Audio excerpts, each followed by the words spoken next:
Back when I was about to turn 40, 15 years ago, there wasn't much good information for over 40s when it came to strength training.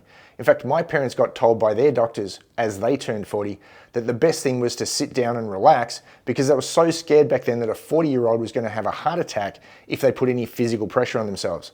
We've obviously learned a thing or two since then, and I'm going to go through some of the biggest myths about strength training for over 40s in the next few minutes. The first and biggest is that weight training is dangerous for over 40s. Heavy lifting has actually got one of the lowest injury rates of any physical activity you can do, with only 2.6 injuries per 1,000 hours of training across all ages. Now, I do have some bad news that goes with that though. The bad news is that the group that has the highest injury rate with weightlifting is men over 45.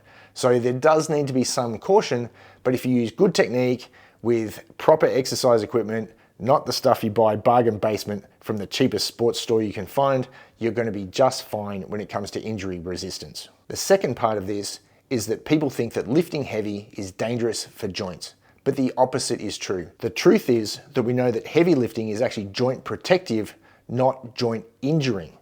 And we know that because it strengthens up the attachments, that's the ligaments that support the joints, and the tendons that attach the muscles to the bone actually benefit from the heavy loads much more than they do from the lighter loads. However, as you get older, the days of walking into the gym, slapping a couple of plates on the bar and counting that as your first warm-up set are well and truly done. You need to make sure that the body is not just physically warm, but all the joints and the muscles are basically lubed up and elastic and ready to go. So make sure you've got a proper warm-up that gets the body warm, and then make sure you've got a specific warm-up for the exercises you're about to do to really make sure the body's ready to go. And that might mean 3 or 4 warm-up sets of your very first exercise to really make sure you hit that first heavy set without any risk of injury. Now, the most important part about lifting heavy weights is this thing called progressive overload. Progressive overload simply means that you're going to add weight in a systematic and gradual fashion over time. And there's a number of ways we can do that. We can do it within a workout, like the most famous workout system ever created, which was called the DeLorme method after its creator DeLorme. 3 sets of 10, you've probably heard about that before, but in a very specific format.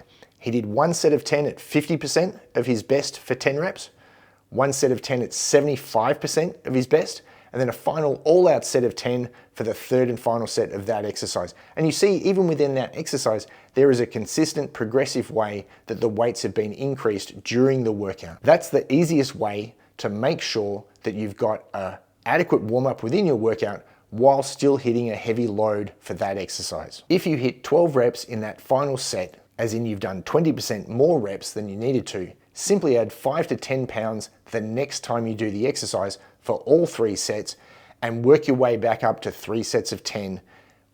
That may take a week, it may take a month, that's fine. When you hit that 12th rep again, add 5 to 10 pounds and start again. And that's the easiest way to manage progressive overload within your workouts without having to pull out a spreadsheet and a calculator to figure it out from workout to workout. The next myth that I come across very often is that people get to a certain age, over 40, and they think that the best thing they should do is lift light weights. Now, this study here shows that while the results in terms of muscle growth and strength were the same for the upper body for both higher reps and lighter weight, as well as lower reps and heavier weight, what it did show was that the lower body responds much better to higher weights and lower reps. There are definitely times to focus on lighter load lifting though, and one of those is after things like a stroke, where breath holding can spike blood pressure and increase risk exponentially. So it's definitely better to focus on lighter loads and higher reps when you've been instructed to by your cardiologist. However, higher load lifting brings with it a number of benefits, mostly meaning you can do less reps in the same period of time and get a greater effect, because the 2 factors that influence growth are the load itself and the fatigue that you get into when you finish the set.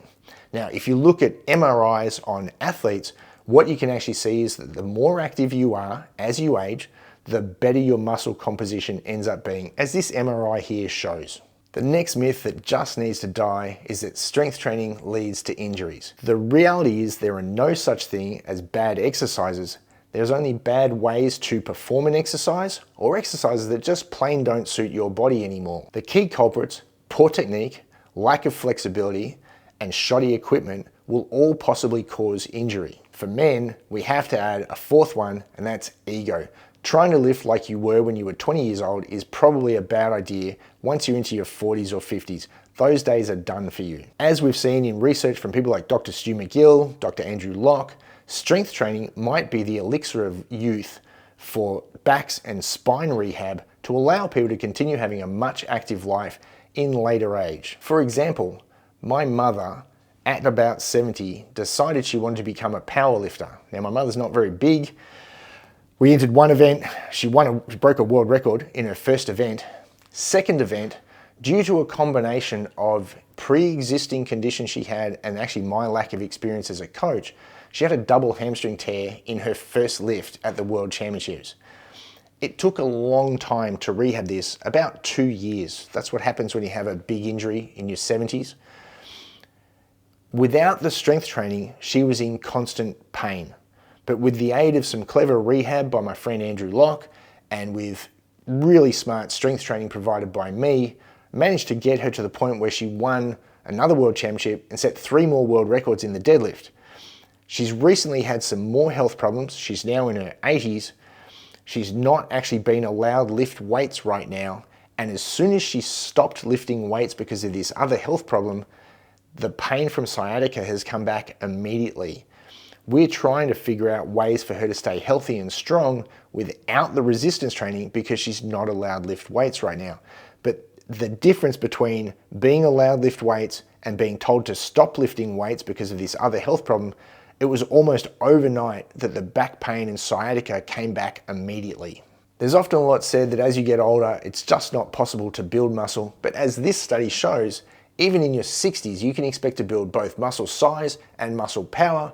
And as we've talked about in previous videos, muscle power is one of the indicators for longevity. That's how powerful and explosive you are. That's the fast twitch fibers in the body.